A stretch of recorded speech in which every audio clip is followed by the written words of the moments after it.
As you can imagine, here at the Parliamentary Library we have a lot of books. Today we are going to have a look at some of the most significant books in the collection. These are part of the federal referendum roll. I'm here with Michael Mamouni, the library's media officer. Michael, what's so important about these books? These books and the cabinet they are located in commemorate the day in July 1899 when Victoria, as well as other colonies, voted to form the Commonwealth of Australia. That must have been quite an important day in the history of Victoria. It was an important day for Victoria and Australia. It was the second time a referendum had been held about federation. 160,000 men voted, with less than 10,000 of them voting against federation. Unfortunately, women were not eligible to vote in state matters until 1908.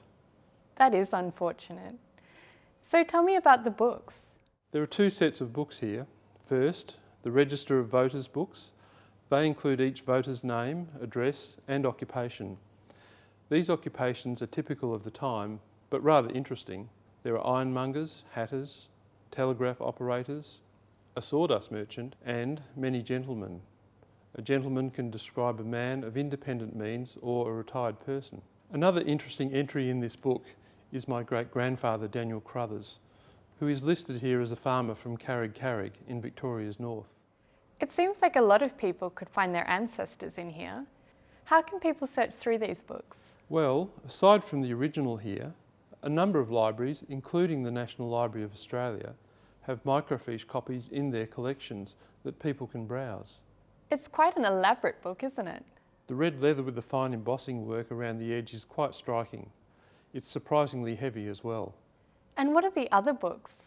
The other books are the commemorative signature books. The commemorative signature books were prepared for voters to sign when they returned to Parliament after Federation. The first two Prime Ministers of Australia, Edmund Barton and Alfred Deakin, signed this book. The first page of this book also has one very important signature, that of the Duke of York and Cornwall, who later became King George V. That's impressive. The other interesting thing about this set is the cabinet that houses these books. Yes, the cabinet is significant in its own right. It is made of blackwood, leather and handmade glass. The leather work is embossed around the edges of the desktop. It's quite an imposing cabinet with the large leather books. Well, it certainly is an interesting set of books and cabinet. Thanks, Michael. And you can see many pieces of our rich history by taking a tour here at Victoria's Parliament House.